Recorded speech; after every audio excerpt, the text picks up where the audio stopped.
अब वो तोता माता के गर्भ में है और 12 वर्ष तक गर्भ में ही रहा, 12 साल।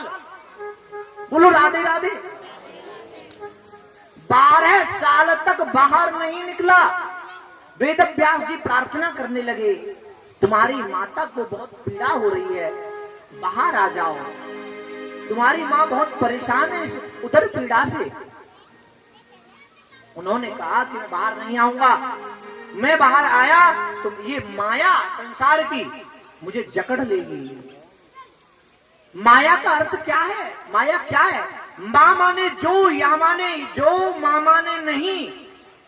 मां माने नहीं, या माने जो है ही नहीं, फिर भी हमें प्रतीत हो रही है, दिखाई दे रही है, उसे माया कहा गया है। मेरा ही तो माया है। सुखदेव जी कह रहे हैं, सुख भगवान कह रहे हैं अंदर गर्भ में कि जो है अगर मैं बाहर आया तो ये माया मुझे ग्रसित कर लेगी।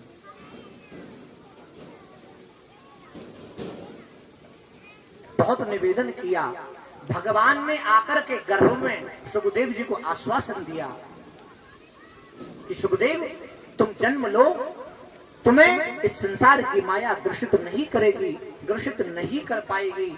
सुखदेव भगवान माता के गर्भ से बाहर आए और गर्भ से आते ही, गर्भ से बाहर आते ही जंगल की ओर प्रस्थान कर लिया। जंगल की ओर प्रस्थान किया। श्री वेदव्यास पुत्र पुत्र करके पुकार रहे हैं, खूब आवाज लगा रहे हैं। यम प्रव्रजन्तमनुपेतमपेत कृत्यम् द्वैपायनो विरह कातर्वाजुभाव पुत्रेति तन्मयतया तरवो विनेदोस् तं सर्वभूत हृदयं मुनिमानतोऽस्मि।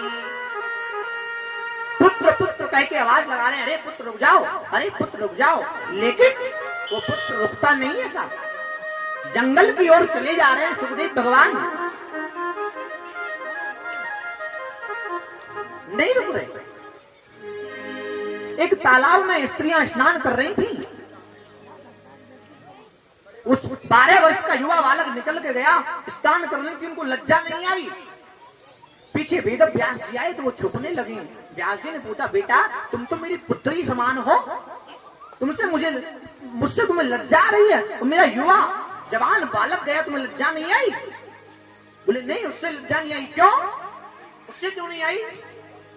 बोले स्त्री पुरुष भेद रहित, उसे पता ही नहीं है स्त्री और पुरुष में क्या अंतर होता है, इसलिए उससे क्या लज्जा नहीं।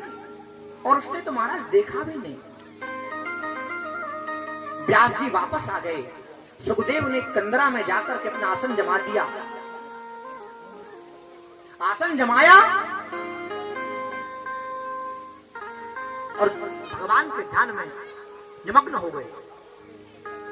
उधर वेद व्यास जी को नारद जी ने आकर के उपदेश किया कि इस भागवत ग्रंथ तुमने जो बनाया है इसको कौन प्रचार प्रसार करेगा इसका? तो क्या करो? बोले आपका पुत्र है सुखदेव, अपने शिष्यों को कुछ श्लोक सुना करके भेजो, उसको सुनाएंगे जाकर के, तो हो सकता है उसका जो विरक्तता है वो हो सकता है थोड़ी दूर हो जाए, वो चला आए। तो 2 श्लोक 2 शिष्यों को सिखाए। पहले श्लोक में भगवान की सुंदरता का वर्णन है कि भगवान कितने सुंदर हैं। बहुत अच्छा श्लोक एक शिष्य को सुनाया। बरहा पीडम नटवर बपू कर्णयो कर्णिकारं बिभ्रद्वासः कनक कपिशं वैजयन्तीं च मालान् रन्ध्रान् वेणोरधर सुधया पूरयन् गोपवृन्दैः वृन्दारण्यं स्वपदरमणं प्राविशद्गीतकीर्तिः।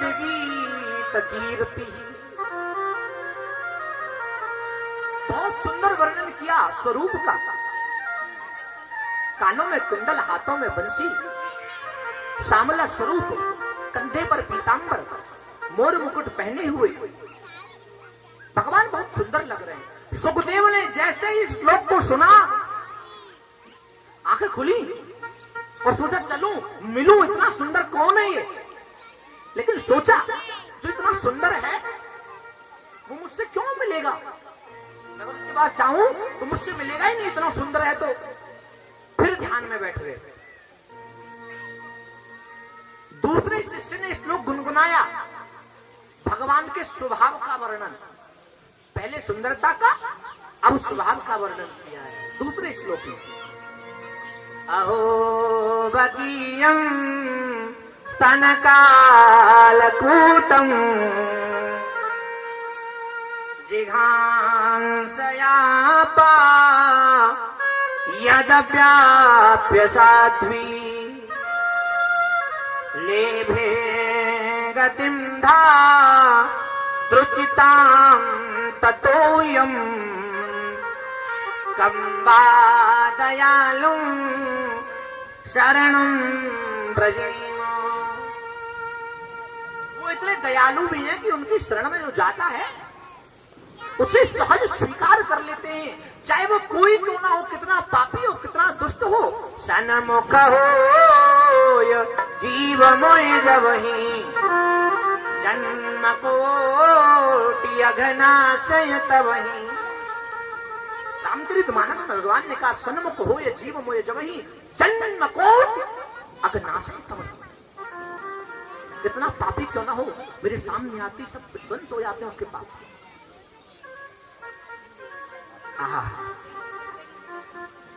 सुखदेव का मन विचलित हो गया, उठ के बाहर आए, पूछा अरे और सुनाओ, और श्लोक सुनाओ। उन्होंने कहा हमें तो 2 ही आते हैं महाराज, हमारे गुरु जी को ऐसे 18,000 श्लोक आते हैं। अच्छा कौन है तुम्हारे गुरु? बोले आइए चलिए मिला देते। लेकर के गए श्री भगवान वेदव्यास के पास में। वेदव्यास के द्वारा भागवत का अध्ययन किया। आज परीक्षित को श्राप दिया है एक ऋषि बालक ने 7 दिन में मरने का। ये कौन सा वज्र है? वाक वज्र। जो ऋषि बालक ने परीक्षित पर छोड़ा है उसे कहते हैं वाक वज्र। वाक वज्र से जिस समय उत्तरा पर अश्वत्थामा ने अस्त्र छोड़ा तो भगवान अस्त्र से रक्षा करने के लिए आए। आग वाज वज्र से एक भक्त पर ऋषि पुत्र ने वाक वज्र छोड़ा है तो वाक वज्र से रक्षा करने के लिए भगवान सुखदेव पधार गए। और तत्राभवद्भगवान् व्यासपुत्रः यदृच्छयागा मटमानो नवेक्ष अदृच्छलिंगो निजलावतुष्टो व्रतश्च बालैरवधूत वेशः। व्रतश्च बालै, सुखदेव जी आए जो नागा की तरह, नागा साधुओं की तरह चौड़ा वक्षस्थल, घुंघराले बाल और भुजाएं चौड़ी चौड़ी, श्यामला स्वरूप, दिगंबर रूप में चले आ रहे हैं। और गांव के बालक पीछे नागा बाबा कह के स्त्रियां और बालक उनके पीछे लगे हुए हैं। और जैसे ही परीक्षित की सभा में भगवान सुखदेव प्रवेश किए, ऐसे ही परीक्षित ने ही नहीं, वहां पर बैठे हुए ऋषि महात्माओं ने, जहां तक कि सुखदेव के दादा परदादा भी वहां पर बैठे हुए हैं, उन्होंने साष्टांग दंडवत प्रणाम सुखदेव भगवान को किया। जैसे ही सुखदेव भगवान को उन्होंने प्रणाम किया तो जो बालक नागा बाबा कह के पीछे पड़े हुए हैं वो सब डर गए। किसको? तो राजा भी प्रणाम कर रहा है, ये कोई साधारण नागा बाबा नहीं है। परीक्षित ने भी और संतों को देख करके प्रणाम किया और भव्य स्वागत किया।